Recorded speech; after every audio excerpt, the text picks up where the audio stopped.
les cieux. Nous te rendons toute la gloire, l'honneur, la louange et la magnificence. Parce que tu es digne d'être glorifié, d'être élevé, magnifié et exalté. Il n'y a personne qui te soit semblable. Tu es celui qui a fait les cieux et la terre. Tu es le seul. Personne n'a crié comme toi. Seigneur, tu es celui qui nous a fait. Tu nous as donné une intelligence. Tu nous permets de réfléchir et d'agir comme toi. Je te bénis et je te glorifie, Éternel. Parce que tu es Dieu. Tu es le seul. Il n'y en a point d'autre. Tu es celui qui dit et qui accomplit ses paroles. Je te rends toute la gloire en ce jour. Sois béni, mon Père. Je prie que ta parole soit comprise. Je prie que ta parole saisisse les cœurs par la puissance de ton esprit, afin que le but que tu voudrais que nous atteignions, au nom de Jésus, soit atteint dans chaque vie. Au nom de Jésus. Amen. Amen. Gloire à Dieu. Amen. Gloire à Dieu. Amen. Alors nous allons prendre notre Bible. On va prendre Josué chapitre 1.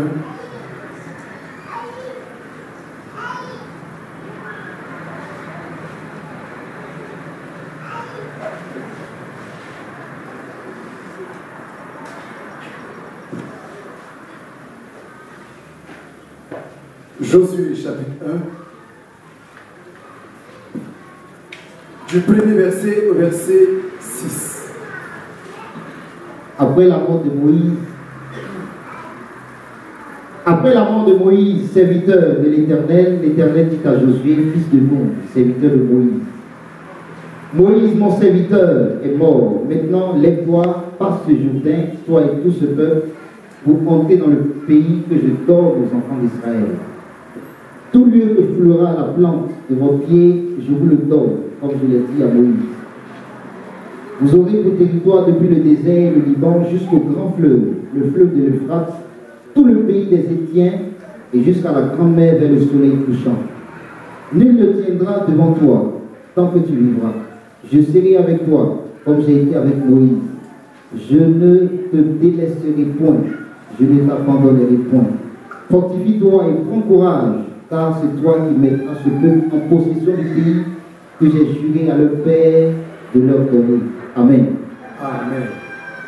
Gloire à Dieu. Le thème de ce message est ceci: tu as une mission à accomplir. Tu as une mission à accomplir. Dans ce texte que nous venons de lire, Dieu s'adresse à Josué, au travers de lui, à tout le peuple d'Israël.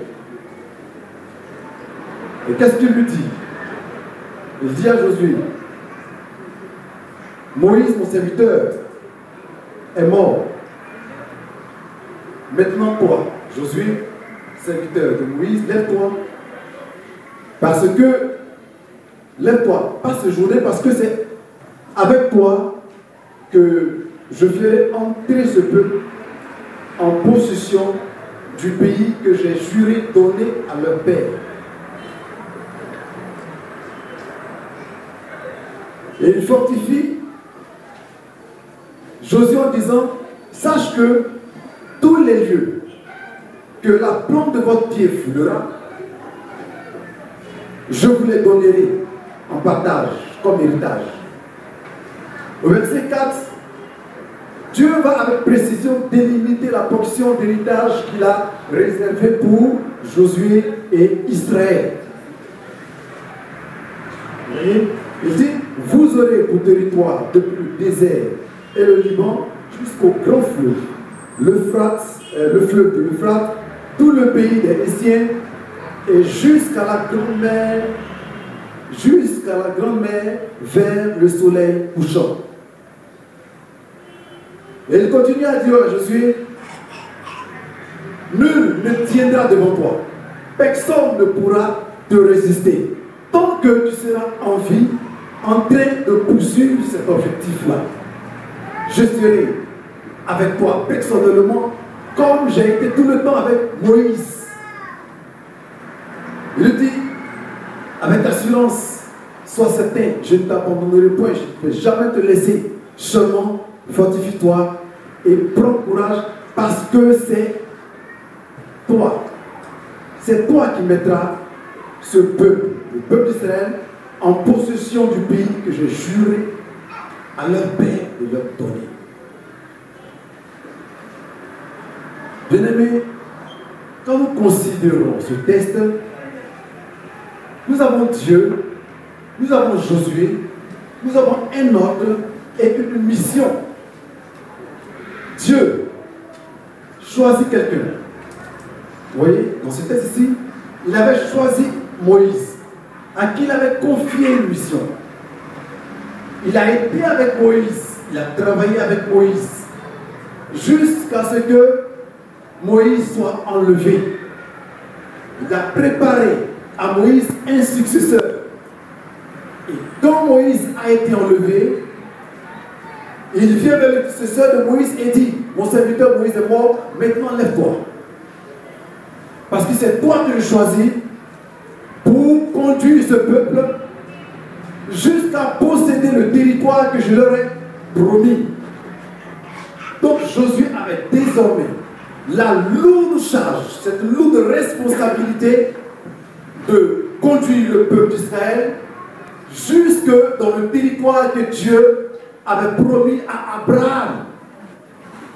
Vous voyez, pour lequel ils ont passé 4 siècles en Égypte et 40 ans dans le désert, pour lequel plusieurs ont connu la mort. Et Moïse lui aussi a été enlevé. Dieu dit à Josué, maintenant vous êtes aux portes de la terre que je vous ai promise. Alors tu vas passer ce Jourdain et tu tomberas dans la terre promise. Alléluia. C'était merveilleux d'apprendre qu'il n'était plus loin de la terre à conquérir. Et Josué était le nouveau maître qui devait conduire le peuple dans cette destinée-là et les emmener à posséder ce qui avait été promis depuis Abraham. Depuis Abraham, depuis avant la naissance du fils promis, Isaac. Dieu avait promis il y a longtemps. Ça faisait partie des promesses, de la vision et de l'objectif que Abraham avait reçu et pour lequel il devait quitter sa patrie, son peuple, et puis aller vers où Dieu lui demandait de partir. L'heure était arrivée où Josué, avec le peuple, allait maintenant entrer en possession. La mission de Josué ici, donc, était quoi? D'emmener le peuple à rentrer en possession de cette terre. Alors, Dieu a choisi quelqu'un et lui donne un ordre, parce qu'il a une mission à accomplir. Il choisit Josué et il dit à Josué, lève-toi. Vous voyez ça, il dit à Josué, lève-toi, passe ce Jourdain.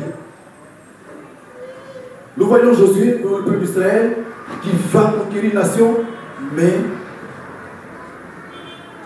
au-delà de tout ça, voyons plutôt la mission du Seigneur qu'il confie à quelqu'un. Dieu veut accomplir l'objectif, alors il se choisit un homme. Vous voyez? Et lorsque Dieu s'établit un objectif à atteindre, il n'y a plus de compromis ici. Dieu ne fait pas, il ne nous présente pas, il ne nous demande pas quelque chose au choix. Non, il ne nous demande pas de choisir. Il n'a pas dit à Josué, s'il te plaît. Il n'a pas dit à Josué, est-ce que tu peux te lever? Il n'a pas dit à Josué, si tu as le temps. Il n'a pas dit à Josué, si tes forces te le permettent. Mais il dit plutôt, lève-toi. C'est un ordre, c'est un impératif. Josué se devait d'obéir. Lève-toi, passe ce Jourdain. Voyez, ce sont des ordres qui sont alignés ici. Lève-toi, passe ce Jourdain. Josué devrait seulement obéir. Il a trouvé un ordre. Dans la personne de Josué. Frère, tant que Dieu n'accomplit pas son dessein, il ne laissera jamais tomber. Non, il ne laissera jamais tomber sa bataille, il ne laissera jamais tomber son combat. Il n'arrêtera jamais de courir, il n'arrêtera jamais de choisir. Avant que Moïse allait commettre l'erreur et être enlevé, Dieu avait préparé quelqu'un. Et quand il a enlevé Moïse, la mission demeurait. Et cette mission avait besoin d'être accomplie. Dieu choisit quelqu'un, Josué. Dieu choisit quelqu'un, Josué. Tu peux être un Josué aujourd'hui. Vous voyez? Un homme, une mission, une autre.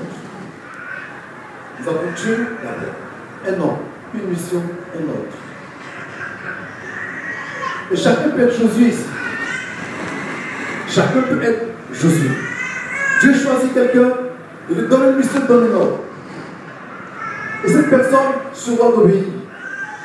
Alors, il fait Josué de partir. Il présente à Josué la force de la mission, l'étendue de la mission. Vous voyez? Il dit, lève-toi, passe maintenant ce Jourdain, parce que c'est toi qui feras entrer en possession du pays que je vais leur donner. Frère, c'est très important. Dieu nous donne une mission, je veux savoir. Est-ce que tu as une mission à accomplir ou bien sais-tu, connais-tu la mission que Dieu t'a demandé d'accomplir sur la terre, personnellement? Je ne dirais pas sur la terre, mais dans l'église où tu te trouves. Quelle est la mission que tu dois accomplir dans cette église particulièrement? Parce que tu n'es pas le fruit d'un hasard. Tu n'es pas dans cette église pour rien. Tu as un but à accomplir d'une façon personnelle, d'une façon particulière. Comme Dieu a choisi Josué et lui a confié une mission et lui a donné un ordre systématique auquel il devrait se soumettre, auquel il devrait obéir. Vous voyez ça? Quelle est ta mission? Quelle est ta mission ici, dans cette œuvre? Tu dois faire quoi?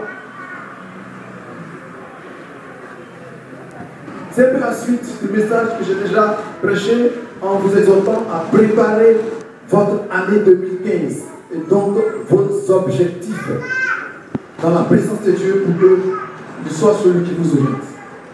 Connais-tu ta mission? Sais-tu ce que tu dois faire ici, maintenant? À quoi Dieu t'a-t-il appelé? À quoi Dieu t'a-t-il destiné? Que dois-tu faire maintenant pour que son cœur se réjouisse? Quelle est ta mission? Si tu, je ne parle même pas depuis ta conversion, mais depuis cette année, le début de cette année, si tu ne sais pas ce que tu dois faire dans la maison du Seigneur, cela signifie que tu es un instrument inutile, ou alors pas un instrument de la main de Dieu. Tu n'es pas un instrument de la main de Dieu. Ça veut dire que tu viens à l'église juste comme un religieux. Parce que tu ne sais pas ce que tu dois faire pour Dieu. Tu n'as pas d'objectif. Dieu ne t'a pas donné une mission, ce que tu veux dire. Tu es venu aujourd'hui, tu es assis. On a chanté, on a adoré. Mais en réalité, tu suis Dieu pour quoi? Quelle est la raison pour laquelle tu suis Dieu? Sinon je dirais, oui, quel est le but pour lequel tu suis Dieu? Quelle est ta mission? Qu'est-ce que tu dois accomplir que Dieu t'a dit? Parce que Dieu a parlé à Josué. Josué, succédant à Moïse, savait ce qu'il allait faire désormais. Les apôtres succédant au Seigneur Jésus savaient ce qu'ils allaient faire désormais. Celui qui est appelé par Dieu, celui qui a donné sa vie à Jésus, oui, celui qui a donné sa vie à Jésus et qui le suit chaque jour, qui vit pour lui, doit connaître le but pour lequel il a donné cette vie-là au Seigneur. Alléluia. Moi, il doit le connaître. Et quel est le but pour lequel il doit suivre le Seigneur? Est-ce une question matérielle?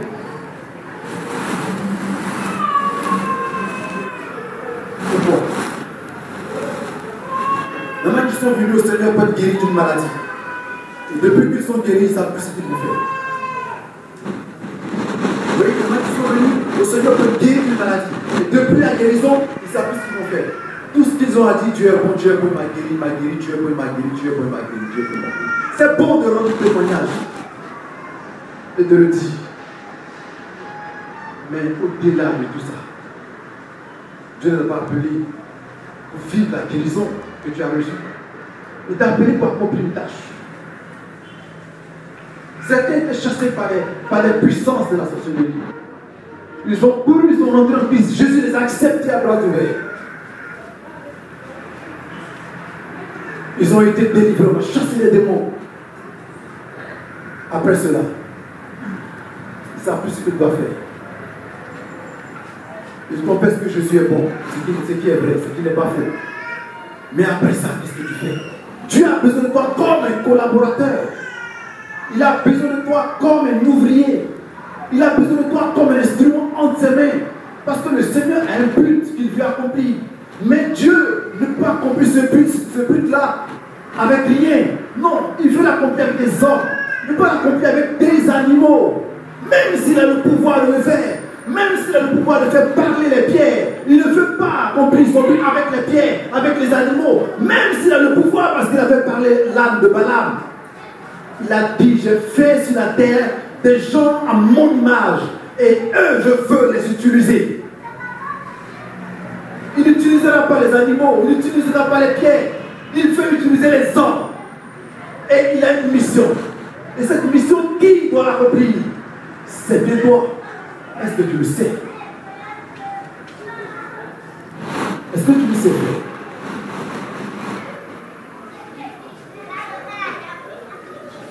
Est-ce que tu le sais? Tu as une mission. Si tu sais ça, seulement, tu sais ça d'abord, c'est déjà très bon. Quel est ton but? Tu viens à l'église pour moi. Josué et ensuite c'était à Moïse savait ce qu'il allait faire. Toi, venant dans cette église, suivant le Seigneur Jésus.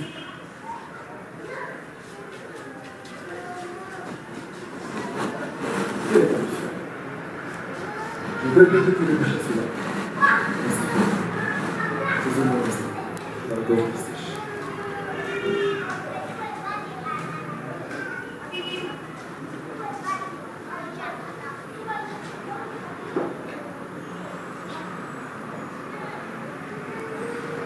Vous savez, c'est là le point de départ. Ce message est un enchaînement.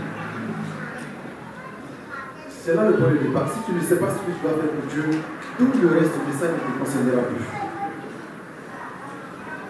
Si tu ne sais pas ce que tu dois faire dans la maison du Seigneur, tout le reste du message ne te concernera plus. Parce que Dieu parlera à Josué à cause de la mission qu'il lui a confiée. Il a confié cette mission à Josué et à tout le peuple d'Israël.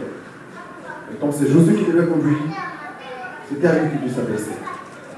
Chacun ici a un but. Alléluia! Dis avec moi, j'ai une mission à accomplir. J'ai une mission à accomplir. Sur la terre. Dans la maison de Dieu. J'ai une mission à accomplir. Dans mon église.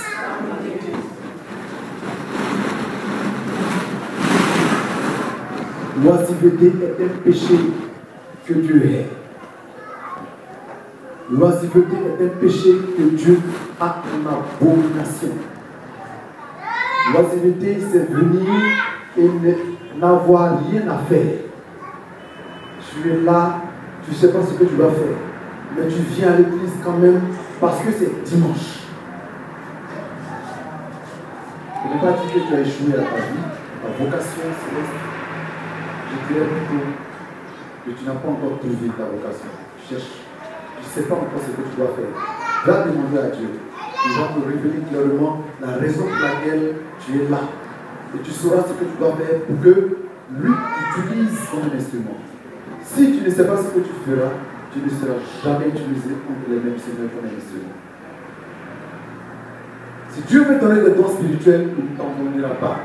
parce que tu n'en connaîtras même pas l'usage. Si Dieu veut bénir quelqu'un, tu ne seras pas compté, parce que tu ne sauras pas pourquoi il te bénit. Imaginez-vous que quelqu'un arrive là, et puis me donne 250 000. Je suis là, je regarde au ciel, je regarde en bas, il m'a donné pourquoi, mais vraiment que je suis béni, il m'a donné, soit tu gardes l'argent, soit tu gardes l'argent, je ne sais pas ce que je vais en faire, ou bien je dilapide. Oui, je dilapide. C'est ce que je fais. Je me souviens, j'étais jeune chrétien. Et mon oncle qui m'avait promis emmener en Europe, bon, avec mes dossiers, a connu l'échec dans les démarches. Pour me consoler, il m'a envoyé une somme que je n'avais jamais touchée. Je n'avais jamais touché la somme de 100 000 francs seulement. J'étais encore très jeune. Il m'a envoyé 100 000 francs, 107 000 francs. J'avais cet argent dans la main et puis je ne savais pas ce que j'allais faire. Je me demandais mais pourquoi c'est dans la main. Mais qu'est-ce que je vais faire? J'ai l'argent, je dépense un peu, j'ai peur de dépenser, je veux acheter, j'achète, j'ai peur de dépenser. Je suis dans cette hésitation comme ça, jusqu'à ce que l'argent soit fini. Je ne savais pas ce que j'allais faire. Je n'avais pas d'objectif en ce moment. Vous voyez? On ne peut pas donner, Dieu ne peut pas donner trésor, une grâce, une bénédiction à un individu. Il ne sait pas ce qu'il va faire sur la terre. Il n'a pas de but. Il ne sait pas ce qu'il va faire de cette bénédiction. Quel est ton but? Tu viens à l'église pourquoi? Des gens me diront, je viens à l'église pour chanter. Et donc on est là, on chante, puis la voix, on chante, on est fatigué, on dépose le but de place dans la voix. Dieu fait quoi avec?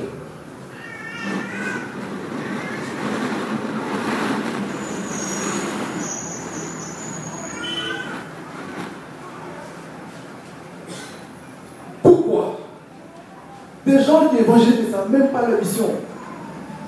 Ils peuvent me dire, je viens à l'église parce que je veux évangéliser, me plaît, je veux évangéliser. Bon, ce que je fais à l'église, j'évangélise, ça me plaît d'évangéliser. Il évangélise, mais tout en ne sachant pas pourquoi, ce qu'il doit faire lui-même. Maintenant, quand ils viennent, ils sont assis, ils ont l'envie de prêcher. Ceux dans le milieu peuvent prêcher, mais ils ne savent pas leur objectif. Ils ne connaissent pas leur objectif. Ils ne savent pas pourquoi ils prêchent. Ils ne savent pas pourquoi ils évangélisent. Ils ne savent pas. On peut être en adoration, des gens vont adorer, ils vont couler les larmes. C'est pas qu'il a coulé les larmes. Il ne sait pas pourquoi il a coulé les larmes. Il ne sait pas. Parce que toute chose sur la terre s'exécute en fonction de notre but. Josué avait un objectif. Josué avait une mission. Et cette mission, il se devait de l'accomplir. Et c'est Dieu qui lui avait donné cet ordre. Il savait qui lui avait parlé. Et il savait qui l'envoyait. Josué savait qu'il n'avait pas le choix parce que c'était un ordre qui lui avait été donné. Vous voyez ça?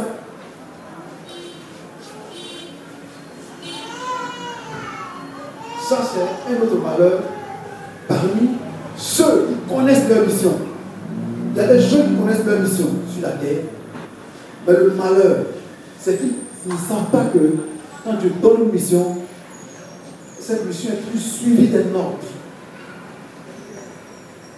Ils ont toujours pensé que la mission à accomplir est facultative.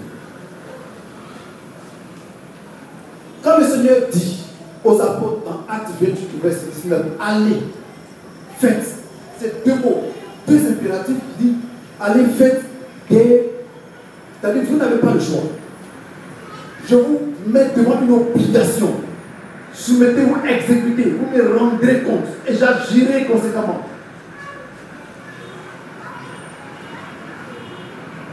Vous voyez ça? Il n'y a pas de compromis. Il n'y a pas de choix à faire. Tu es soumis à une autorité. Tu es soumis à un ordre. Tu fléchis. Tu t'exécutes. Non, il n'y a pas d'arrangement ici. Allez, faites. C'est un devoir. C'est une obligation. C'est une exigence. Et celui à qui l'ordre a été donné doit se soumettre. C'est ça. plusieurs n'ont pas compris. Ils ont comparé la mission, ils ont cru plutôt que la mission était facultative. Alors, on peut choisir de faire ou de ne pas faire. Et plusieurs enfants de Dieu nagent dans cette malheureuse compréhension de la parole de Dieu. Alors, comme on est libre, il n'y a pas de pression divine, spirituelle là. Il n'y a pas de policiers, de gendarmes. Et puis, il n'y a pas de notes qui vont nous influencer. Et puis nous permettre, ne pas nous permettre de réussir notre vie matérielle. Alors, on peut négliger. Quand on va à l'école, le professeur te donne un devoir. Si tu n'as pas fait, tu sais, tu auras une mauvaise note ou un 0. Et cela va influencer ton avenir. Cela va influencer ta carrière. Ce que tu veux faire, tu vas l'échouer. Donc, à partir de là, on se sent oppressé parce qu'on voit les choses. On voit une promotion, on voit le devoir, on voit le note, on voit notre avenir. On fait un calcul et on sait que s'il y a eu 3 mauvaises notes, je peux perdre la moyenne qui est capable de m'envoyer en classe supérieure. Donc, je retourne ma classe. Je commets la même erreur, je retourne encore. Je reste là et puis finalement, on peut me renvoyer. Et si je n'ai rien appris, que deviendrai-je? Puisque sur la terre, si tu n'as pas de connaissances, tu es, excusez-moi, mais tu es beaucoup handicapé. Alors, on se soumet. Mais Dieu a donné un ordre. Et puis on dit, il est parti. Même si lui dit qu'il est là, nous on dit qu'il est parti. Donc on a dit ça. Ne n'oubliez pas que le Seigneur a dit, c'est vrai que je confie la maison, je vous ai confié et faites. Mais je vais revenir. Je vais revenir et je vais revenir comment? Vous voyez, Jésus revient bientôt. Bientôt est une mauvaise traduction de puissance. La traduction réelle, c'est rapidement. Le mot grec qui a été traduit en français signifie rapidement, brusquement.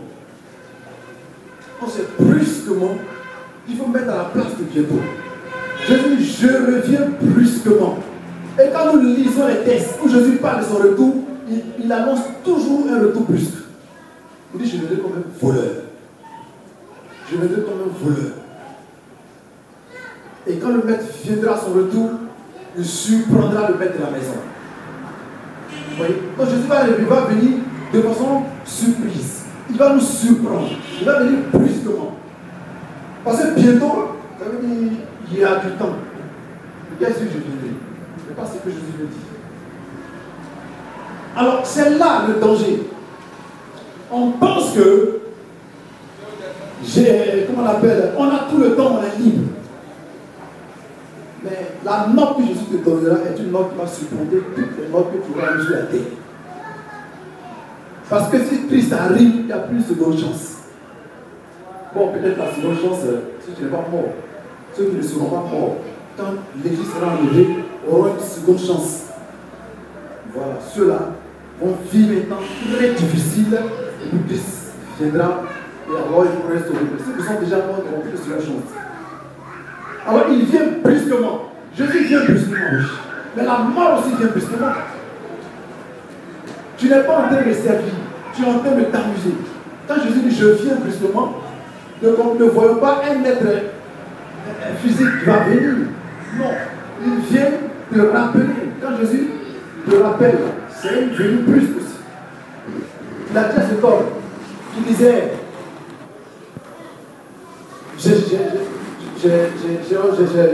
semé, j'ai récolté, j'ai beaucoup récolté, j'ai beaucoup gagné, donc je vais abattre mon grenier, je vais en construire le plus grand, et puis je dirai à mon âme, repose-toi maintenant, mange. Voilà. C'est ça, les gens. Ils vont avoir beaucoup d'argent et ils vont s'asseoir, ils vont manger. Là, ils vont manger. Leurs enfants, ils vont manger. Dieu lui a dit insensé. Cette même nuit, je vais demander ton âme. C'est le plus important. Et donc, tout le travail que cet homme aura battu sur la terre, qui va faire. Au village, on connaît.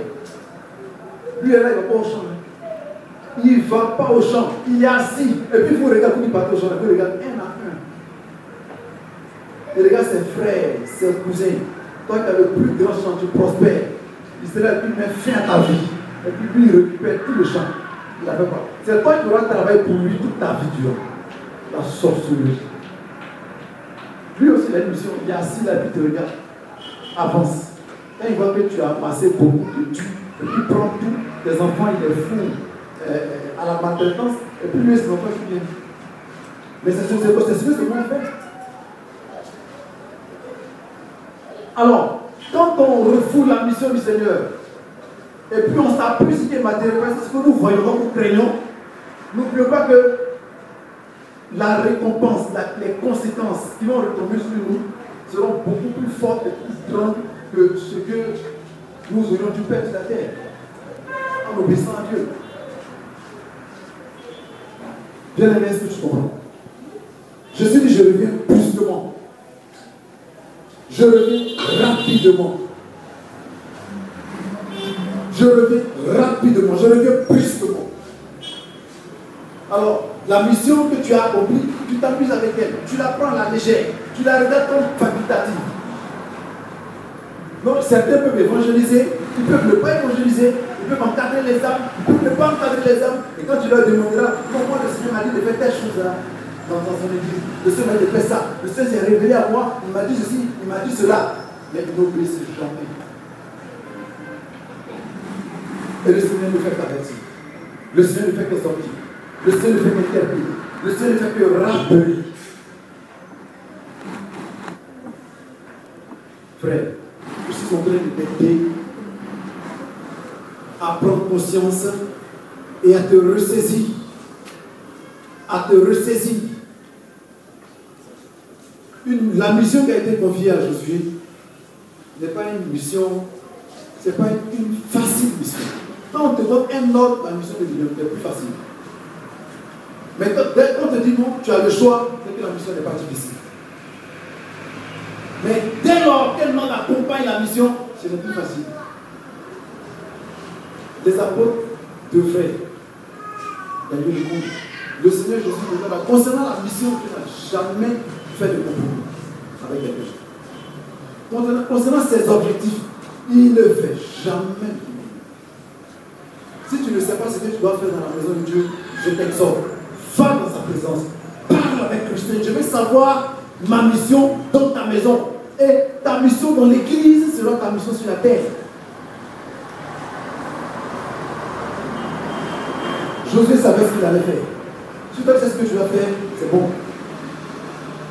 Si tu ne sais pas ce que tu dois faire, va chercher Dieu.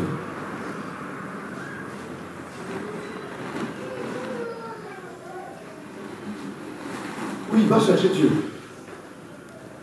Et le Seigneur va se révéler à toi. Alléluia. Alléluia. Alors, vous allez voir que Dieu, il a confié la mission à Josué. Il lui a dit, il savait lui-même que la mission était facile. Il a bien délimité. Le Seigneur, il agit avec beaucoup de précision. Il lui a dit, tous les lieux que la plante de votre pied va fouler, je vais vous les donner. Vous voyez, comme je l'ai dit à Moïse, comme je l'ai dit à Moïse, et il a répété à Josué. Alléluia. Dieu dit une chose. Et comme il est Dieu, il ne se dédie jamais. Il dit, je l'ai dit à Moïse, je te le répète, tous les lieux que la plante de votre pied va fouler, c'est moi Dieu qui parle. Pour te mettre en confiance. Pour te mettre en confiance. Vous voyez, il ne s'agit pas d'un homme. Il a dit, comme je l'ai dit à Moïse, mais il a dit ça à Abraham. Il a dit aussi à Isaac. Il a dit à Jacob. Et il a dit à Moïse. Quand une parole sort de la bouche de Dieu, c'est-à-dire quand une prophétie est donnée, ne regardons pas l'individu qui a donné la prophétie, mais on les regarde plutôt sur la prophétie elle-même. Parce que l'homme peut mourir. Mais la prophétie ne dort pas. Elle ira jusqu'à l'accomplissement, jusqu'à son accomplissement. Elle ira jusqu'à son accomplissement. Moïse, Abraham est mort, Isaac est mort, Jacob aussi. Et il a dit à Moïse, Moïse est mort dans le désert. mais la prophétie va s'accomplir avec Jésus. Oui, c'est aussi quelque chose d'espoir. Vous devez avoir confiance en Dieu.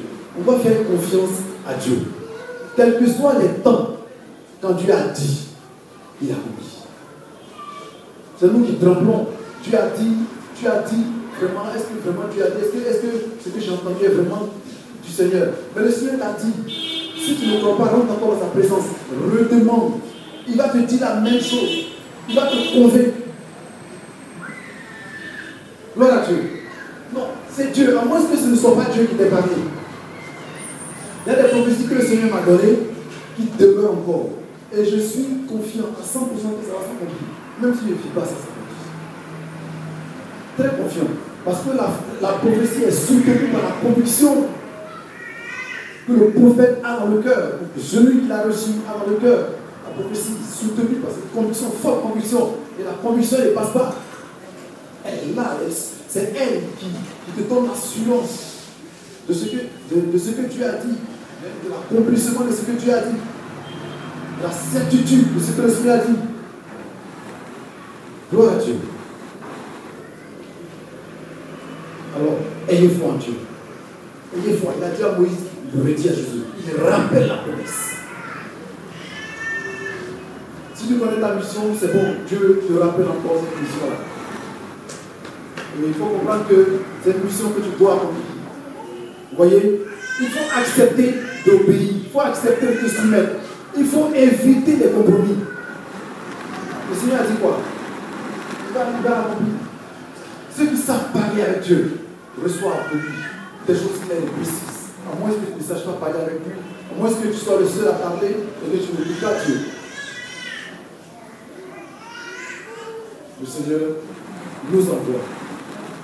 Le Seigneur t'envoie. Le Seigneur t'envoie. Alléluia. Gloire à Dieu. Le Seigneur t'envoie. Il y a une mission à accomplir. Le Seigneur t'envoie. Frère, je t'exhorte. Il a donné un ordre. Il ne faut pas que tu méprises l'ordre. Il ne faut pas vraiment mépriser l'ordre. L'ordre fait subir une pression. Vous voyez, on sentira qu'un ordre a été donné lorsque on devra travailler comme si tu avais sur toi une pression. Oui, justement, parce que l'ordre c'est une pression. Quand le Seigneur dit va, c'est pas, on t'a pas dit si tu veux, si tu peux. Il te dit va, il te dit en même temps je reviens brusquement. Donc, du coup, il y a une pression qui est exercée sur toi. Et tous ceux qui servent le Seigneur doivent sentir cette pression qui est exercée sur celui à qui l'ordre a été donné. Vous voyez ça? Cette pression, c'est quoi? Il n'a pas le temps. Il ne se donne pas l'oisiveté. Il ne se donne pas au désordre. Il ne se donne pas trop de temps libre. Mais il œuvre comme un individu qui, effectivement, n'a pas assez de temps. Vous voyez? Si je dois finir un travail dans 1 heure, frère, avec l'importance du travail et le temps qui me reste, je ne passerai pas mon temps à plaisanter à côté. Je vais travailler, je vais travailler à fond pour que j'arrive à finir mon devoir à temps. Donc à cause du devoir et à cause du temps, je sens une pression sur moi. À cause de l'ordre qui m'a été donné. Fais ce devoir, je le corrigerai. Tu as 1 heure. Donc Dieu nous ayant donné une mission, un autre, mais il nous a aussi donné un temps, frère. Ne pensons pas que nous avons tout le temps. Ne pensons pas que nous avons tout l'espace devant nous. Et nous sommes trop libres. Si on commence aujourd'hui, ou on commence demain, ou on commence après-demain. Non, ne voulons pas les choses comme ça. Plus au contraire, on n'a pas le temps. Nous n'avons pas le temps, frère. Alléluia. Dis avec moi, je n'ai pas le temps. Tu ne dirais même pas, je n'ai pas assez de temps. Dis, je n'ai pas le temps. Je n'ai pas le temps.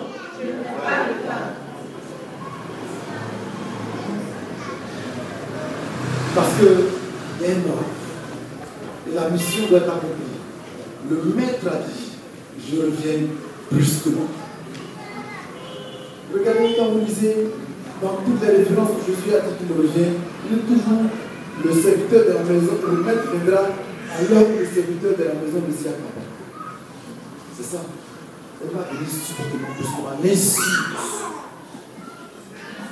Mais frère, si Jésus-Christ devait enlever son église maintenant, est-ce que tu serais prêt? Hein? Tu peux dire à Dieu, voilà l'œuvre que j'ai accomplie, je suis prêt. Parce que tes évangélisations, tu les remets à demain. Tu as remis à demain aujourd'hui, ça fait peut-être 3 ans. Tu as décidé en janvier passé d'accomplir des objectifs. Aujourd'hui, on est en février 2015. Avant de remettre à demain, on se retrouve aujourd'hui au 15 février 2015. Tu n'as pas accompli ton devoir. On veut dire que tu étais une personne sans personne. Une personne qui a oublié que son maître allait arriver d'un moment à l'autre. Travail, les résultats appartiennent à Dieu. Gloire à Dieu. Écoutez-moi bien. Les résultats appartiennent à Dieu. Mais le travail, l'action précise t'appartient. Fais ta part. Et Dieu fera aussi sa part. Ne te décourage pas en chemin pour jeter l'éponge. Les résultats appartiennent à Dieu. Mais ils ne sont pas en train de traîner. Et puis dire non, je n'ai pas le résultat qu'il faut. Non, fais ta part avec détermination, de tout ton cœur. Et les résultats viendront de la part du Seigneur. Le résultat peut venir après 1 an de travail, après 2 ans de travail, après 5 ans de pression, après 10 ans de forte pression. Et puis au bout de 10 ans, le Seigneur commence à faire couler les résultats. Alléluia. Alléluia. Mais toi, tu dois faire ta part. Tu dois accomplir ton devoir. Tu dois accomplir ton devoir. Tu dois accomplir ton devoir. Tu dois sentir la pression de l'homme qui a été donné sous ton dos. Tous les passages de la Bible, vous allez voir, va, allez, faites. Sachez qu'il y a un chiffre derrière. Sachez qu'il y a un feu derrière. Sachez qu'il n'y a pas de liberté là. À ce niveau-là, la liberté est enlevée. C'est la contrainte qui est là. Celui qui comprend ça, il va bien servir le Seigneur. Alors Dieu, il va t'indiquer de façon claire ce que tu dois faire. Tu vois, il a dit à Josué, voici, verset 4. Vous aurez pour territoire depuis le désert et le Liban jusqu'au grand fleuve. Le fleuve de l'Euphrate, tout le pays des Hétiens, jusqu'à la grande mer vers le soleil couchant. La portion est bien délimitée. Ta mission sera précise. Dieu te précisera ta mission. Si la précision de ta mission n'est pas claire dans ton esprit, va devant le Seigneur et parle encore avec lui. Je veux comprendre Seigneur, je veux connaître Seigneur de façon précise. Ma mission est la terre. Dieu d'aller évangéliser, bon, ça se fait comment? Je veux savoir de façon précise. J'évangélise qui? Où? Je fais quoi? Et le Seigneur va t'éclairer. Il va te préciser ta mission. Qu'est-ce que tu dois faire dans ta maison, Seigneur? Dieu te précisera les choses. Il te montrera les limites de ta mission. Et c'est ça. Et c'est ce que tu fais. Sinon, si tu ne connais pas les limites de ta mission, tu iras faire. Tu iras cultiver dans le champ d'un autre. Oui. Tu iras récolter dans le champ d'un autre. Tu iras s'aimer sur le champ d'un autre. Tu vas déborder. Tu feras ce que tu dois faire et tu iras faire ce que tu ne dois pas faire. Connais ta mission avec précision. Et le Seigneur est prêt à se révéler à toi. Le Seigneur est prêt à te parler. Vous voyez, sur la terre, on a tendance à faire comme. Ne fais pas comme les autres. Tu peux faire comme. Mais fais comme Dieu te demande de faire. C'est Dieu. Fais comme Dieu. La différence, c'est ce que Dieu te demande de faire. Ne pas comme les autres. Alors, quelqu'un a fait ceci, il a fait cela, il a réussi. Donc moi aussi, je vais faire ça pour réussir. Tu vas échouer. Oui.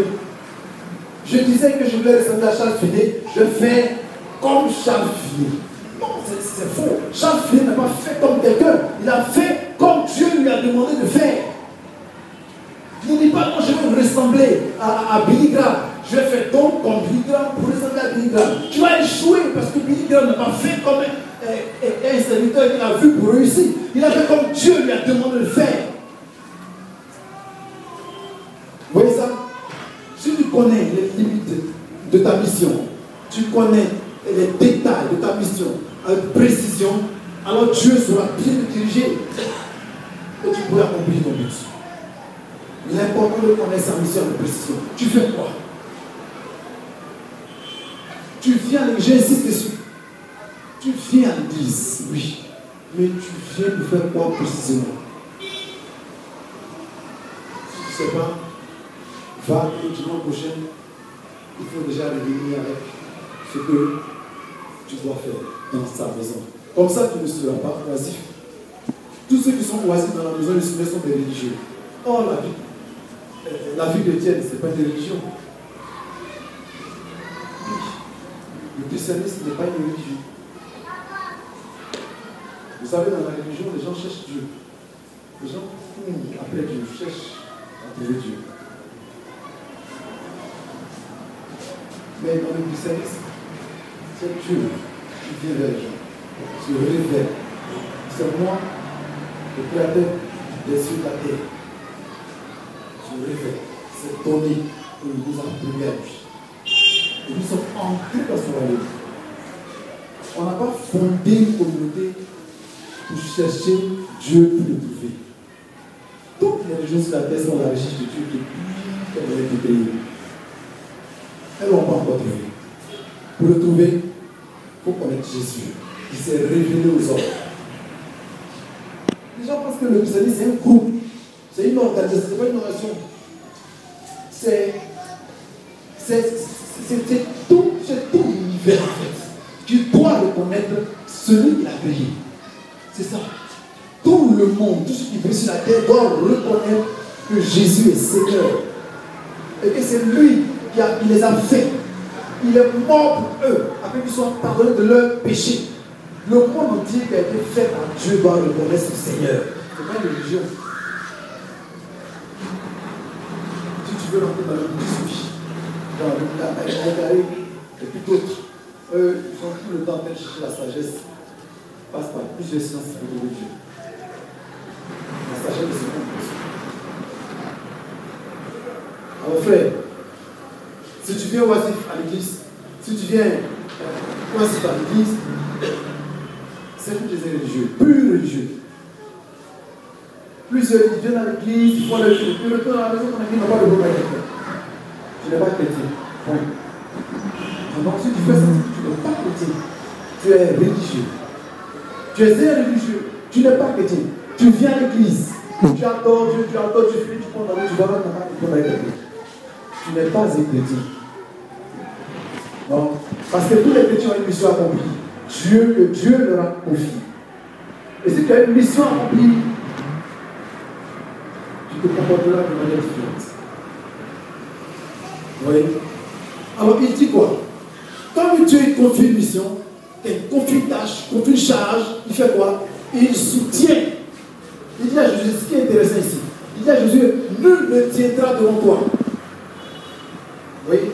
Tant que tu vivras, c'est merveilleux, frère. C'est merveilleux. Acceptez, connaissez votre mission et acceptez de vous soumettre à l'ordre. Dieu dit, tous ceux qui accepteront d'obéir, ceux-là seront vainqueurs en tout. Rien ne leur résistera. Rien, absolument rien ne leur résistera sur la terre. Pendant tant qu'ils vivront, tant qu'ils seront en vie sur la terre, en train de servir le Seigneur, ils seront vainqueurs devant toute adversité. Pourquoi? Parce qu'ils seraient ici dans le plan de Dieu, en train de marcher dans le plan de Dieu, en train d'obéir à Dieu, en train de se soumettre au Seigneur. Alors Dieu dit, rien ne pourra te résister. Rien, quand il dit rien, imaginez tout ce que vous pouvez. Imaginez tout ce que vous pouvez. Le diable, les hommes, les circonstances, absolument rien. C'est-à-dire le diable, les hommes, la nature, rien. La maladie, absolument rien ne pourra nous résister. Rien ne pourra te résister. C'est ce que dit Dieu. Si tu connais ta mission sur la terre et que tu t'exécutes, tu t'occupes à obéir, tu t'occupes à accomplir cette mission, Dieu sera tellement content de toi qu'il sera ta force, qu'il sera ton soutien. Et personne, absolument personne, rien ne pourra t'empêcher d'avancer. Aie confiance en ce Dieu qui a parlé. Je me souviens, quand j'étais jeune vocationnaire dans un village, le Seigneur me donnait ma mission avec précision. À chaque fois qu'il se révélait à moi, il me précisait la mission. Il précisait la mission. Et puis il est arrivé une fois où il m'a donné une révélation beaucoup claire. Elle était forte. J'ai dit à Dieu, ce que tu dis, tu es sûr? Ok. Moi, je vais tout faire pour me soumettre à tes exigences. Et je ferai si toi, tu feras ce que tu as dit. Et c'était le défi que moi j'avais lancé à Dieu. Me soumettre aux exigences de Dieu pour voir s'il serait fidèle à ce qu'il a dit. Vous voyez ça? Dieu avait confié une mission. Et il me l'avait donné. Et j'ai lancé un défi à Dieu. J'ai dit, je vais me soumettre. Je suis resté dans ma mémoire jusqu'à aujourd'hui. Et je le répète au Seigneur. Et ce que j'ai remarqué dans mon parcours, le Seigneur m'a vraiment soutenu. Mon frère, Dieu, il m'a vaincu. J'étais seul à un moment donné, comme toute une congrégation. On a connu une bataille spirituellement dure. J'étais seul comme toute une congrégation. Et il s'agissait de savoir qui avait raison et qui était dans le plan de Dieu. Qui avait raison et qui était dans le plan de Dieu. C'était là le centre de notre combat.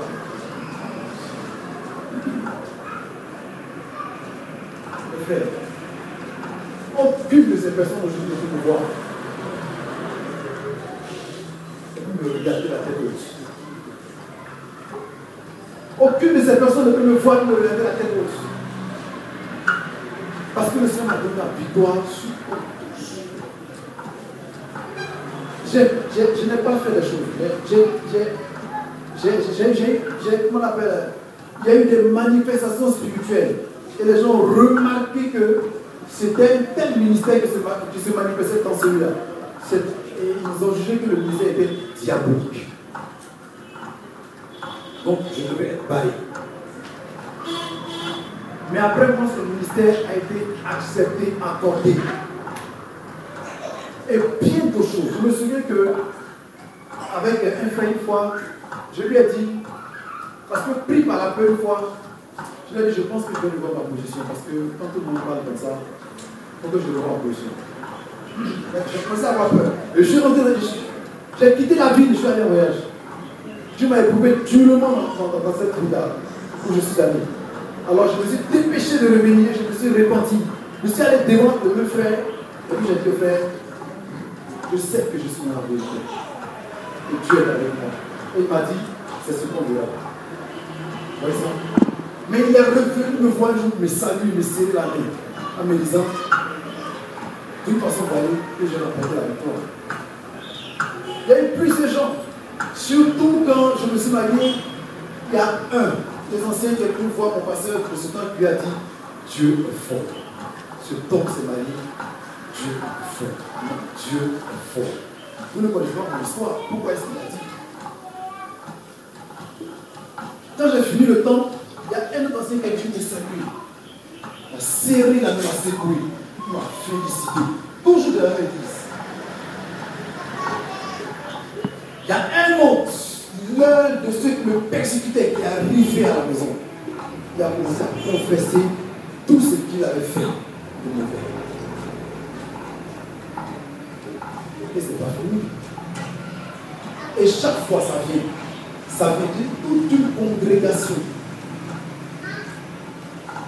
Aujourd'hui, quand on parle de moi, c'est avec fierté. Il y a des personnes qui disaient, j'ai mon petit chez vous, j'ai mon petit chez vous. Je suis devenu, oui, c'est ton petit. Mais on disait, c'est un démon, ne le salue pas. Celui qui le salue, ne se discipline. Ne parlez pas avec lui, ne faites pas ceci, ne faites pas cela. Dieu, quand il dit, je te soutiendrai, il ne ment pas. Il dit, nul ne tiendra devant toi. Tant que tu vivras, je serai avec toi comme j'ai été avec Moïse. Je ne te délaisserai point. C'est des paroles rassurantes. Quand tu lis ça, le ton que ce verset dégage, c'est l'assurance, la confiance en Dieu, la liberté. Oui, le courage d'avancer. Frère, Dieu était en train de dire à Josué qu'il ne doit même pas s'inquiéter. Et je l'ai dit au pasteur, et je le dis comme ça. Et j'aime mettre les gens au défi parce que je sais ce que je suis en train de dire. Celui qui est soumis à la direction de l'esprit ne joue jamais. À ce niveau-là, n'importe qui se tiendra devant moi et dira le contraire, je serai vainqueur de cette personne. Moi, je serai vainqueur. Je serai toujours vainqueur. On fait 20 procès. Je m'en sortirai vainqueur de ces 20 procès. Parce que dans la direction de l'esprit, on parle toujours avec précision et on est soutenu par le Saint-Esprit. Parce qu'en ce moment précis, ce n'est plus notre volonté qui parle, ce n'est plus notre volonté qui agit, mais la volonté pleine de Dieu. Celui qui se soumet à la volonté de Dieu pleine, celui-là sera toujours triomphateur sur les autres. Et ne maculera pas, il anticipera toujours. Expérimenter, il faut seulement expérimenter. Je l'ai dit, il y a des choses dans lesquelles je ne discute pas. Quand je donne une directive, par exemple, si quelqu'un veut discuter, je ne discute pas. Je rentre dans la parole de Dieu, quand le Seigneur me parle un peu du futur de la chose, c'est fini. Je suis serré, confiant, et on avance. Je suis sûr, dans ce combat, plus certain que tu reviendras. Ça, c'est pas, non, ce n'est pas juste certain que tu reviendras. Tu te repentiras et tu confesseras ce que je t'ai dit. La grandeur de Dieu. Alléluia. Alléluia. On ne fait pas ce qu'on veut. On fait ce que Dieu veut. Et tous ceux qui veulent faire ce que Dieu veut réussiront toujours. Mais ceux qui veulent faire ce qu'eux-mêmes veulent échoueront aussi toujours. La direction de Dieu. Il a confié une mission à Jésus. Il dit cette mission, tant que tu seras en train de l'exercer, moi je serai avec toi. Je ne te délaisserai jamais. C'est pourquoi je dis souvent, même en pleine guerre, celui à qui une mission a été confiée, qui ne l'a pas encore accompli, qui est soumis à Dieu, ne mourra pas. Qu'on l'angle des obus, cette personne ne mourra pas. Oui. J'ai gagné une dame. Son mari était capitaine de l'armée. Je crois que c'était en 2002, pendant les événements. Ils sont allés sur un fond, je crois que c'est le fond du Bayako, elle me rappelle le témoignage. Et lui dirigeait. Alors, ils ont monté une embuscade. Ils ont pris les ennemis. Quand ils ont déclenché la bataille, lui, il a dit qu'il n'a pas été son mari, il n'a pas tiré une seule balle. Il n'a pas tiré une seule balle. Un obus est quitté, c'est tombé entre ses jambes. Un obus est tombé entre ses jambes. Le Seigneur a morti doucement. Ça n'a pas résonné. Pendant qu'ils étaient en pleine bataille, il y a eu un incident de tir, parce qu'il y a un appareil qui tire. Et il y a un militaire qui a crié incident de tir. Et puis il a dit on ne dit pas ça. Dans ça, ils ont défait l'ennemi. Et puis ils sont défaits. Quand Dieu te confie une mission, même en pleine guerre, tu ne mourras pas si tu n'as pas accompli la mission. Voilà ce qui doit nous rassurer en tant que Dieu. Voilà pourquoi je dis Jésus est notre espoir. C'est un mot qui est fort, grand, puissant. Alléluia. Alléluia. Celui qui a fondé sa confiance en Christ, et qui le sert avec cette confiance-là, il ne regrettera pas. Il ne regrettera pas. Il ne regrettera jamais. Il ne regrettera jamais, frère. Et je vous exhorte en vous rassurant que le Seigneur soutiendra celui qui a une mission et qui est déterminé à l'accomplir. Mais celui qui est oisif dans la maison de Dieu, lui, il peut être pris à n'importe quel moment. Il n'y a pas une question de mission pour lui. Il ne connaît pas, donc il est là sur la terre. Il a une seule pensée. Il va chercher de l'argent, il va amasser assez de trésors pour lui, pour sa famille, et puis pour ses enfants et pour ses petits-enfants.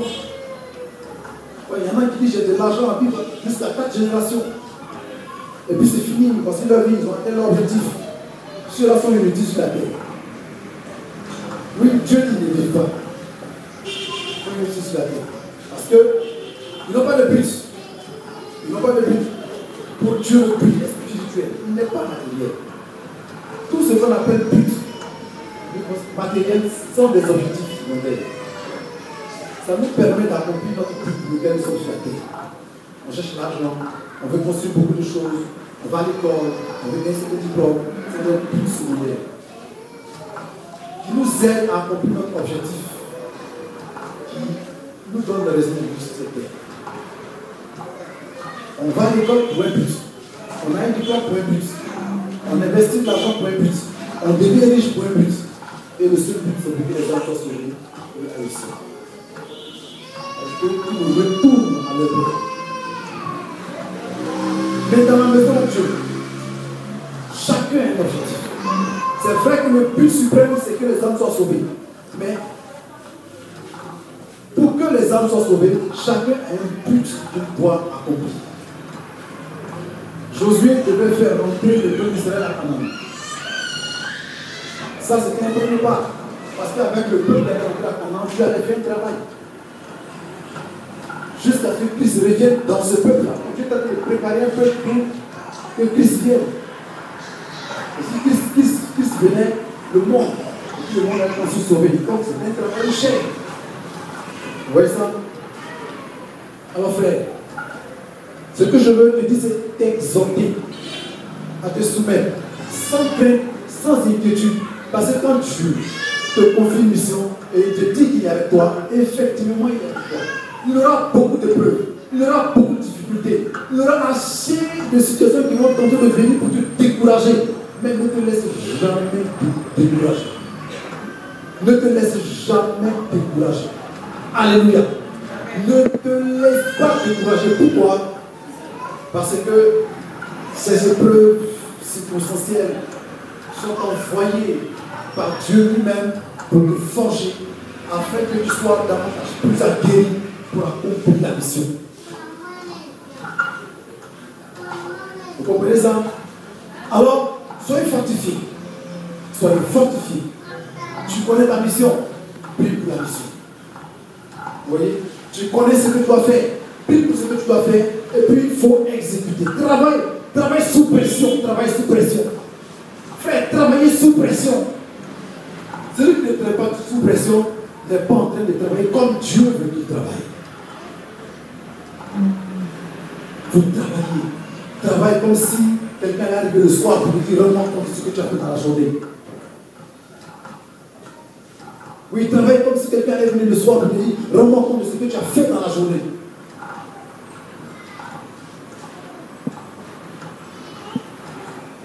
Dieu, il est merveilleux. Il dit à Josué, je ne t'abandonnerai jamais. Non, le Seigneur me l'a dit. Il dit, je ne t'abandonnerai jamais. Ils te feront la guerre, mais ne te vaincront pas. Et cette guerre, je l'ai connue durant ma vie, une bonne partie de ma vie spirituelle. Ils te feront la guerre, mais ne te vaincront pas. Je l'ai vu. J'ai été tellement diabolisé qu'à un moment, mon esprit a fait croire que j'avais un problème mental. Frère, je vous assure. Parce que même les démons étaient entrés dans ce jeu. J'entendais des voix qui me persécutaient. Tu vas devenir fou. C'est la principale voix qui me persécutait. Au moins, ce n'est pas du jeu d'être confronté à toute une congrégation où tes frères en Christ, tes plus aimés se séparent de toi et te regardent comme un homme possédé, mais qui a perdu la vision de Dieu. Plein de choses. Plein de choses. Vous voyez, jusqu'à te renvoyer comme une personne qui infectait le milieu avec la pression des démons. Tu vas devenir fou. Et puis ce qui est bizarre, quand je prends un carrefour, je vois un fou. Quand je vois un fou, tu le vois, bientôt tu seras comme ça. Je prends un carrefour, je vois un fou. Quelqu'un me dépasse, je me regarde, c'est un fou. Une pression vivante. Je vais rendre visite à des gens. Celui qui est là-bas, qui est à la maison, il est fou. Je ne comprends pas. Tout dans mon entourage, je me voyais qu'il est fou. Et puis il me disait, tu seras fou bientôt. Ce n'est pas pour rien que tu vas aller. Les harcèlements spirituels, frère, si tu as ça, tu ne fais pas attention, effectivement, tu vas devenir ce que le diable veut que tu sois. Donc finalement, on commence à douter de son identité. Est-ce que je suis de Dieu? Est-ce que je ne suis pas possédé? À un moment, j'ai commencé à penser à faire ma délivrance. Je suis allé parler à Dieu, je dis non, après je dis non. Pas de délivrance encore. Frère, ils te feront la guerre, mais ils ne te fuiront pas.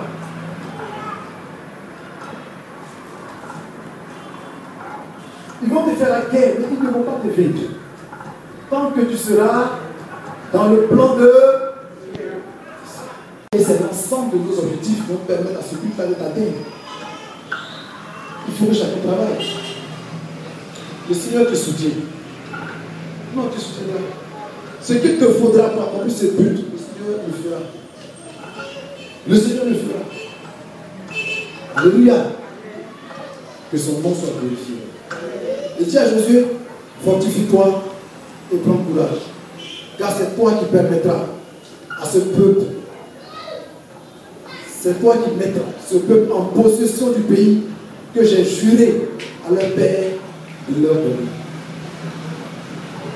Alors, nous sommes arrivés à un moment où Dieu est en train de te dire aussi à toi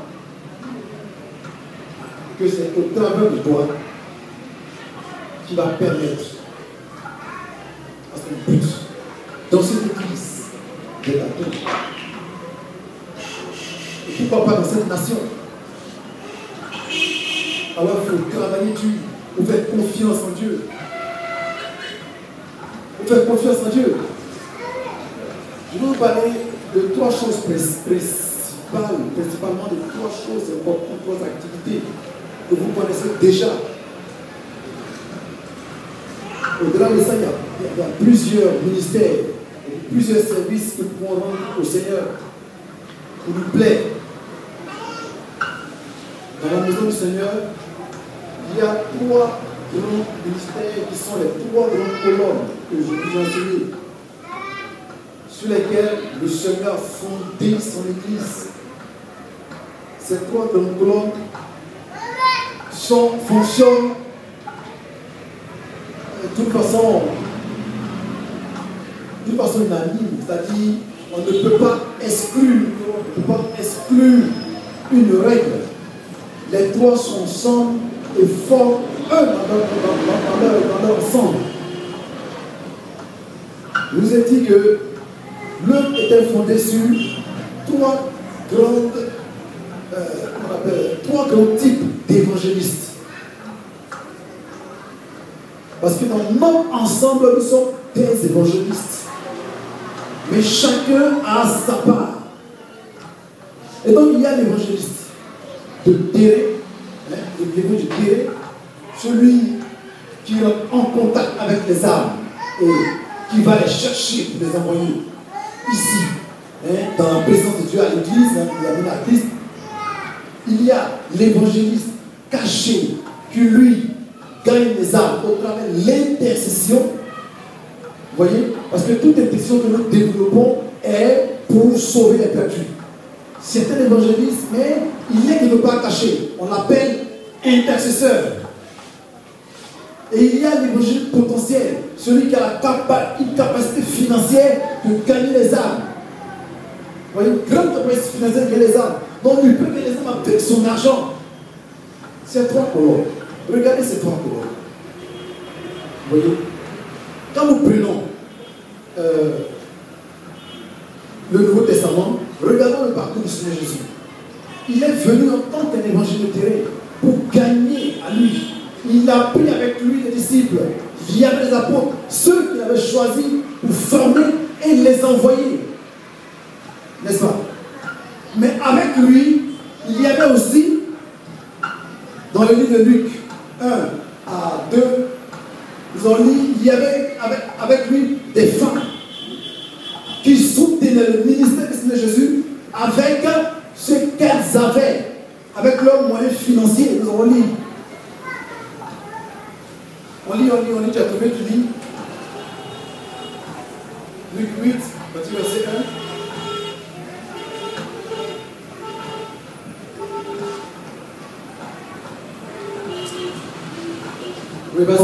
Ensuite, Jésus allait de ville en ville et de village en village, prêchant et annonçant la bonne nouvelle du royaume de Dieu. Les 12 étaient avec lui et quelques femmes qui avaient été guéries d'esprits malins et de maladies. Marie, dite de Magdala, de laquelle étaient sortis 7 démons, Jeanne, femme de Susa, intendant d'Hérode, Suzanne et plusieurs autres qui l'assistaient de leurs biens. Vous voyez? Amen. Elles avaient un ministère suivant Jésus. Et c'était le ministère d'évangélisme potentiel. Elles accomplissaient leur devoir. Elles servaient Dieu comme ça auprès du Seigneur. Elles nourrissaient le Seigneur. Elles nourrissaient les apôtres. Vous voyez, ça c'était le ministère, les évangélistes potentiels. Il y avait aussi ces gens comme les Bessaniel dans Exode 36, 1 à 2. Bessaniel, Olia. C'est des gens, ce n'est pas l'argent qu'ils donnaient, mais ils donnaient leur savoir-faire. Vous voyez ça? Ils donnaient leur savoir-faire, ceux-là, ils donnaient leur savoir-faire à l'œuvre. Et ils construisaient comme ça l'œuvre. Ils permettaient à l'œuvre d'avancer de cette façon. Bessaniel, Olia et bien d'autres personnes. Ça, c'est la classe d'évangélistes potentiels. Il n'a pas la capacité d'aller sur le terrain, pour évangéliser, pour gagner les âmes comme le fait l'évangile du terrain. Mais avec son argent, il le fait. Parce que quand il bâtit un temple, il le fait comme ça. Quand il achète des chaises, il le fait. Quand il achète un terrain, il le fait. Pour qui? Pourquoi? Pour les âmes, afin que le nom du Seigneur soit glorifié. C'est un évangéliste potentiel. Vous voyez ça? Qui ne sont donc pas mépriser. Et il y a ceux qui passent leur temps à parler à Dieu aussi. Comme il a été Daniel, dans maison Daniel 9, où il a découvert le livre de Jérémie qui indiquait qu'Israël devait passer 70 ans en captivité. Il a intercédé. Il y a aussi Néhémie qui a intercédé. En disant Néhémie au chapitre 1. À partir du verset 1, nous pouvons lire tout le Néhémie, on le voit. Néhémie a intercédé lorsqu'il a appris que le mur de Jérusalem était renversé. Il a intercédé et avec des larmes. Vous voyez ça? Pour que la mission s'accomplisse. Quand le Seigneur Jésus était sur la terre pour accomplir son devoir, il allait sur la montagne où il passait des temps de prière. Et ces moments de prière lui permettaient d'exécuter son service facilement quand il revenait de la montagne. Alors nous avons en œuvre principalement l'évangélisation, l'intercession, les finances. Si une seule chose de ces trois arrivait à monter, l'œuvre serait en total déséquilibre et s'écroulerait. Est-ce que vous comprenez? Est-ce que vous comprenez?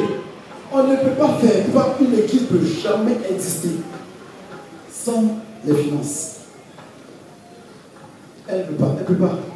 Elle ne peut pas. S'il n'y a pas d'argent, il n'y a pas de ministère. Une église ne peut jamais exister sans la prière. Même s'il y a l'argent et les âmes. Une église ne peut jamais exister sans la prière. Parce que la prière, c'est la puissance, c'est l'arme de dissuasion de l'église. C'est à cause de la prière que Satan recule et la guerre descend. Vous voyez? Une église ne peut jamais exister sans l'évangélisation. Donc s'il n'y a pas d'évangéliste, elle n'existe pas. Il y aura des gens qui prient et qui ont de l'argent, mais pas d'âme. On peut avoir un beau temple, pas d'âme. Parce qu'il manque d'évangélistes de l'intérieur. Elle va s'écrouler. Elle est fondée sur ces trois, principalement. Et on ne peut pas les dissocier. voyez ça? Alors, de cette loi dérive plusieurs autres ministères. Alors on peut chanter, en chantant, on peut gagner des âmes, on peut faire plein de choses. Mais tous les ministères qui sont en contact avec les âmes sont des évangiles de Dieu. Parce que l'intercesseur n'est pas en contact avec les âmes. L'intercesseur est isolé, caché. Donc tous les pasteurs qui ont tous les ministères sont des évangiles de Dieu. Parce qu'ils sont en contact avec les âmes. Les intercesseurs, eux, sont à l'écart. Vous voyez, avant, les gens développaient les monastères, les moines, eux, c'était carrément à l'écart. Et ils priaient beaucoup parce que toute leur vie a prié. Ça, c'est un groupe d'évangélistes cachés.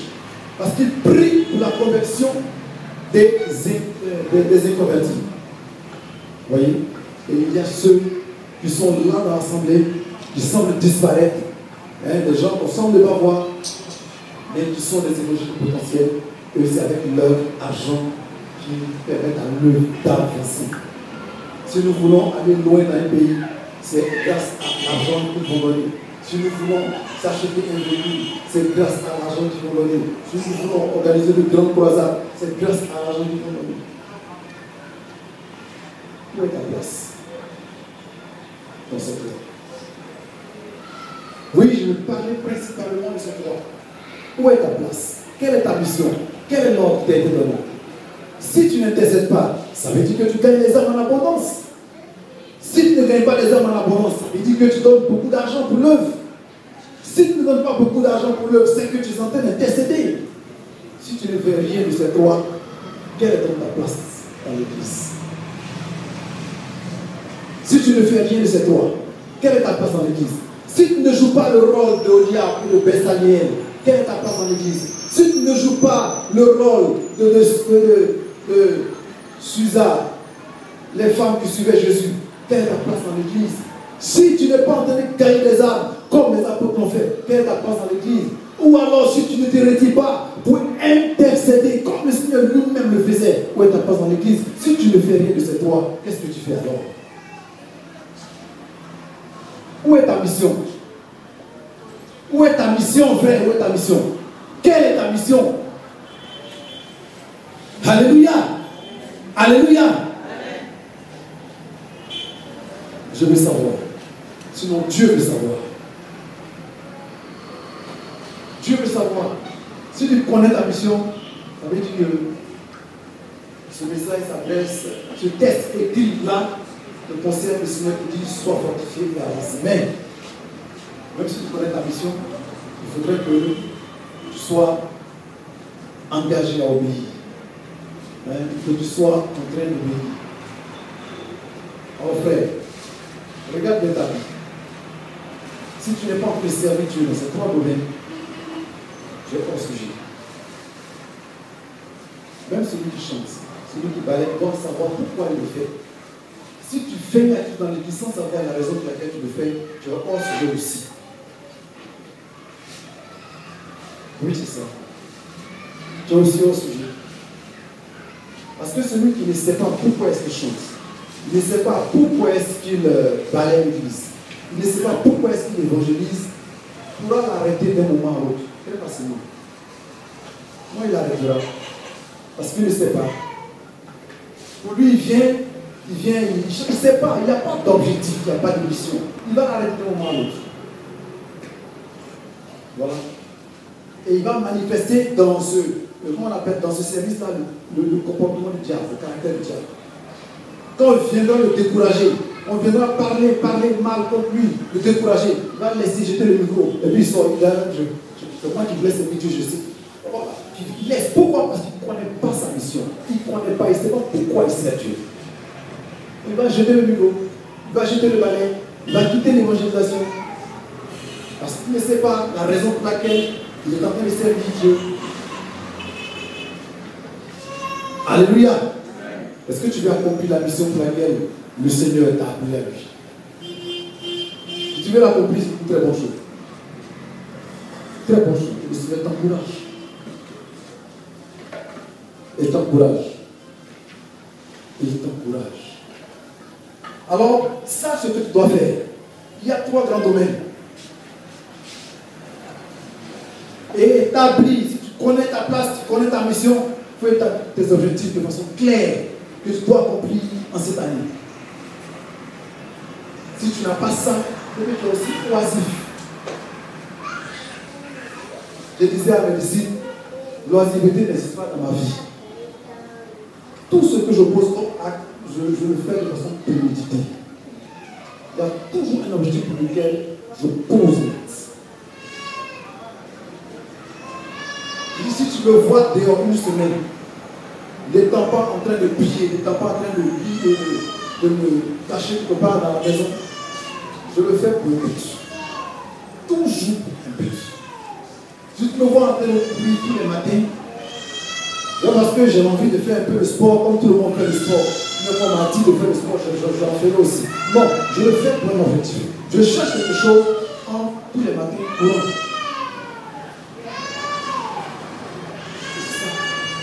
Si je me vois en train de jeûner, c'est que je veux atteindre un but. Si je dis que je ne jeûne pas, c'est que je veux aussi atteindre un but. Alléluia. Alléluia. Quel est ton objectif? Quel est ton objectif? On va bien aimer. Si tu as trouvé le but pour lequel le Seigneur te demande de le servir, le Seigneur t'exhorte. Prends courage. Mais je vous encourage à travailler parce que le Seigneur va revenir de façon brusque. Le Seigneur ne vient pas bientôt, il vient brusquement. Le Seigneur Jésus viendra brusquement. Il dit, je viendrai comme un voleur. Le voleur n'a jamais arrêté. Il dit, je viendrai à l'heure où le secteur de la maison ne s'y attend pas. C'est là, toujours brusquement. Soyez fortifiés. Soyez fortifiés. Soyez fortifiés. Maintenant, est-ce que tu as un but? Est-ce que tu as une mission? Est-ce que tu connais ta mission? Tu vas parler à Dieu. Vous savez, quand on connaît sa mission, les ailes changent. Quand on ne connaît pas sa mission, on est nonchalant. Voilà. On ne se décide pas de travailler. On ne prend pas des initiatives avec notre intelligence. Je voudrais juste l'évoquer pour que des gens ne fassent pas un mélange. Si Dieu ne t'a pas parlé, ne viens pas dire dans l'église, et si on faisait ça, ça pourrait marcher, et si on faisait ça, non. Ne regarde pas dans l'église pour choisir de faire. Il faut savoir ce que Dieu veut que tu fasses. Si tu regardes dans l'église et que tu veux faire avec toi-même, ce n'est pas inscrit dans la mission que le Seigneur t'a demandé. Mais pour mieux être rémunéré, sache ce que le Seigneur t'a demandé de faire. Et tu feras. On ne travaille pas, on ne sert pas Dieu avec notre volonté, mais plutôt avec la volonté de Dieu lui-même. Tu vas te lever. Et nous allons prier. Tu vas parler à Dieu en fonction de ce que tu as entendu. Et si tu n'as pas d'objectif, je t'exhorte, prends un engagement. Tu prieras juste un peu, tu béniras le Seigneur, mais comprends que tu dois réussir ton année. Et comprends que le Seigneur a besoin de toi pour atteindre le but. La mission avec l'évangile vient atteindre un objectif grand, vous savez. Nous voulons atteindre un objectif ici, cette année qui est important. Il faut que tu saches ce que tu dois faire pour accomplir les 200 âmes que nous voulons être à la fin de l'année. Prions le Seigneur.